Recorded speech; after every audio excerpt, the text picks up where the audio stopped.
Hello. In this video, we're going to talk about the cons of Kendo.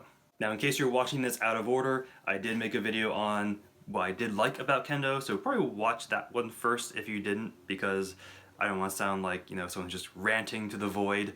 But these are things that, again, I did Kendo for, I won't say a good number of years, I did for like 4+ years.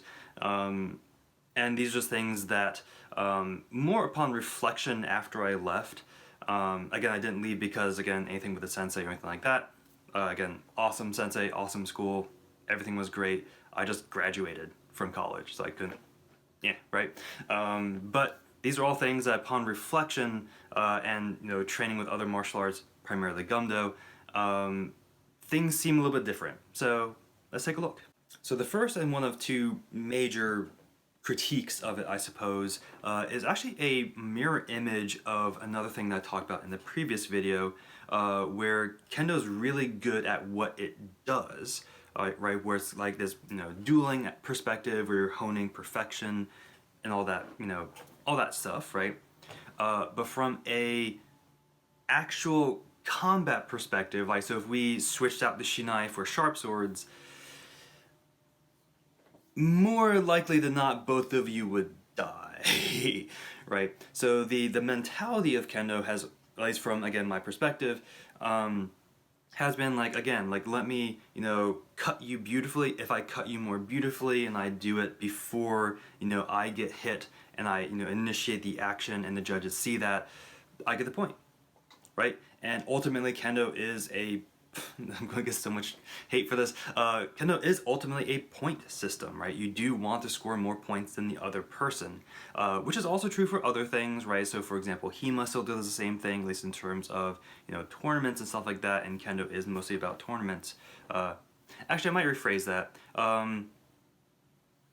Kendo doesn't necessarily need to be about tournaments, but, or neither does HEMA for that matter. But anyway, but the point system doesn't make sense in terms of actual fighting.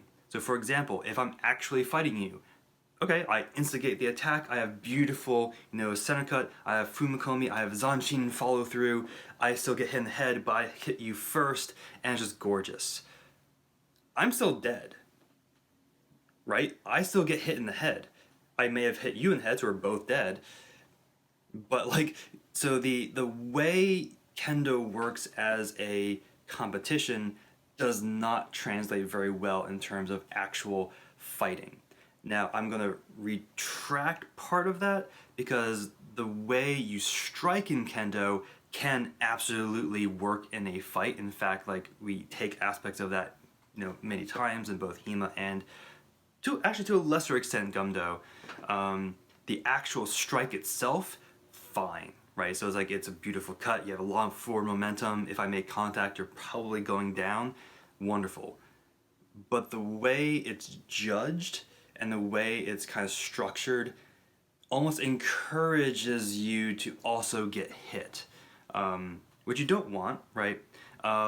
So for example, like a very common thing, especially from younger Kendoka, is they both come in with that center cut, they kind of meet, maybe even hit each other in the head, and kind of like meet up like Zubazalia, right? So I think I mispronounced that, but that's how I heard it, where like the two guards are pressed up against each other, and then you kind of push off and strike again, right?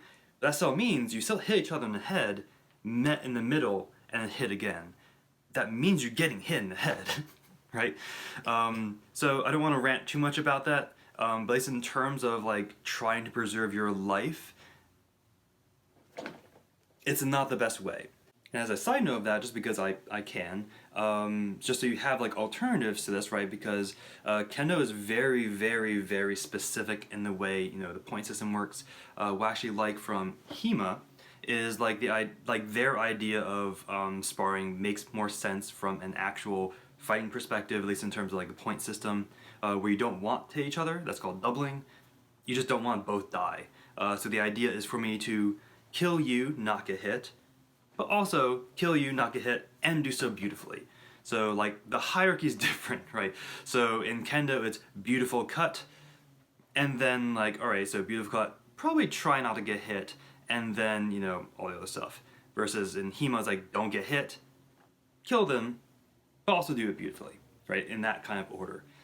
So I think that just makes more sense in terms of an actual fight, but Kendo makes more sense in terms of developing a mentality. Another thing to consider is the limitations. Now, the reason for the limitation is quite obvious, right? So we don't wear full armor in Kendo. We wear, again, the bogu, we wear the tare, kote, and men, right? That's all the protection you have, which is still kind of a lot, but considering that you're wielding a lot of force, again, like if you've ever been hit by a high-level Kendoka who wanted to destroy you, right? It's very painful, like even with the armor. So like the reason the techniques are limited to, again, 4 major areas, right? So the men, the tsuki, the kote, and the do, makes sense, right? Because that's where you're armored. But that also, again, limits the way you perceive how you can engage in a fight. So for example, if I gave you an uppercut in the middle of a Kendo match, which would be very, very strange, you weren't trained to fight against that thing.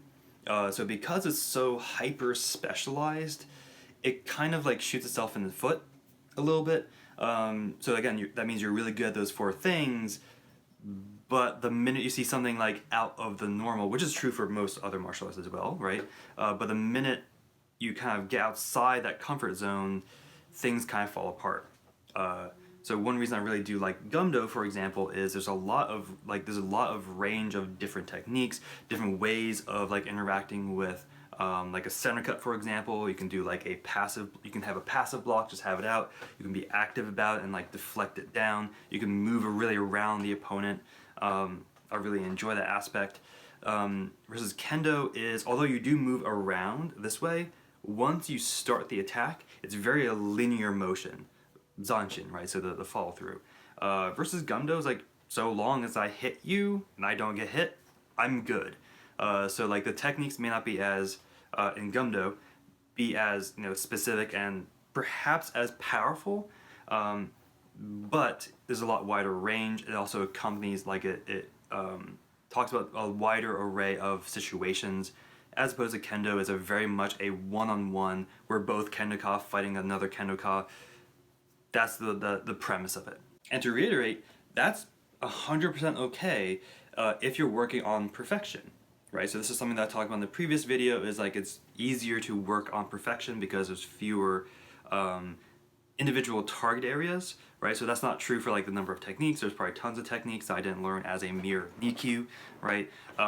But the idea is it's still quite limited regardless, at least if you compare it to other martial arts like Gumdo and Hima and stuff like that.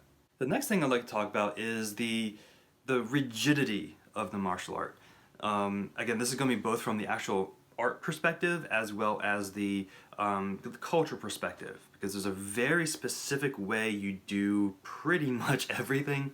Now part of that might be, again, like if I was from a more Japanese culture, I would maybe know like, oh, I should be doing this just naturally because that makes sense to me. I already know like the rules of engagement, so to speak. But if you're just some dude who joined a Kendo club in the middle, not the middle of America, but you know what I mean, like, okay, like I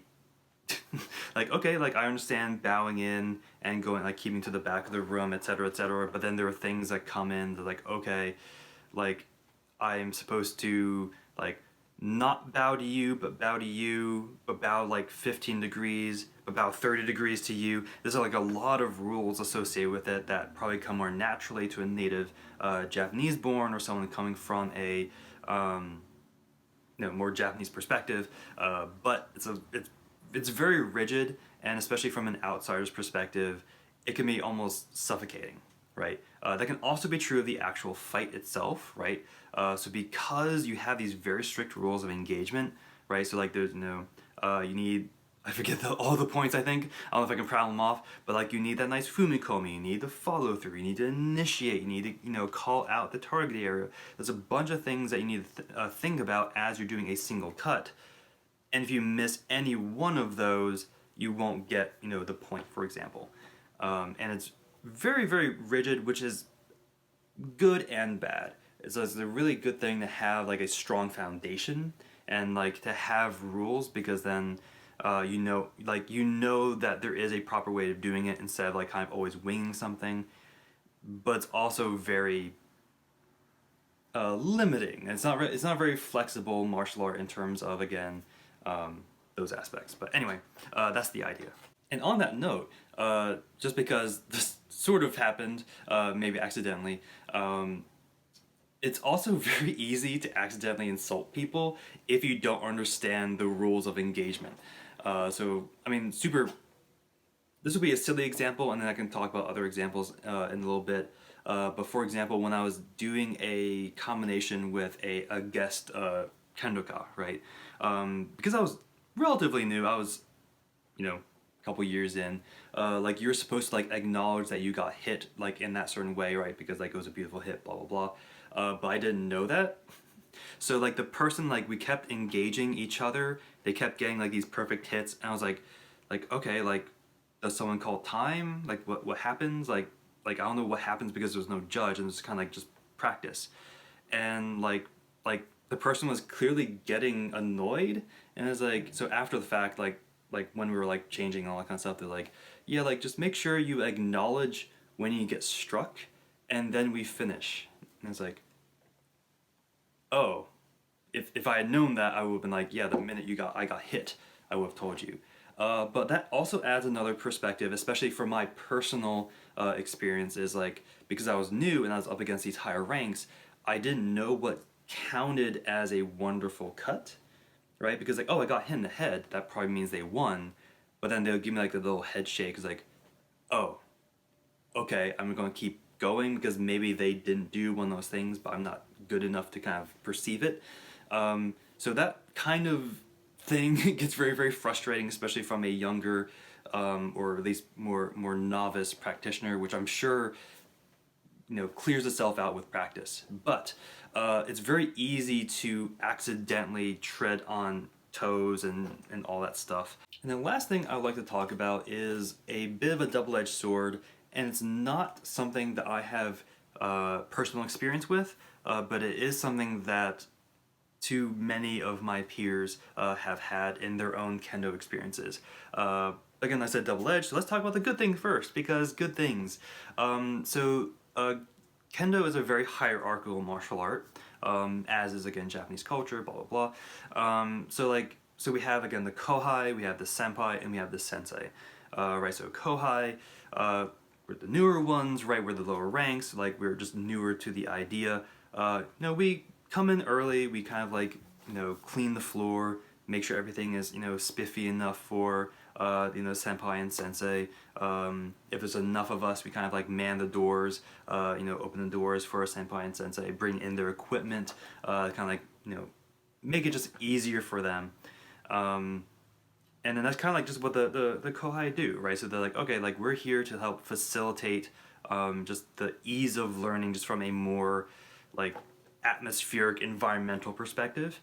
And then the senpai kind of like take information from sensei, like when sensei's teaching, they take that information, distill it maybe in a way that's a little bit easier for newbies and just the kohai in general to interpret, and kind of like, oh, like when they said this, one way you can think about is like doing this, and not instead, but doing this is kind of like sort of what they're expecting. And it's like, oh, I did not catch that, thanks, right? And obviously sensei is the one who's teaching everyone, wealth of knowledge, etc.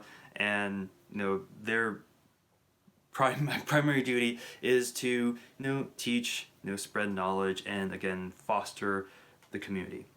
Again, from my experience, from my kendo my kendo school, that was pretty much the situation. I was very happy with it. It was pretty healthy all around.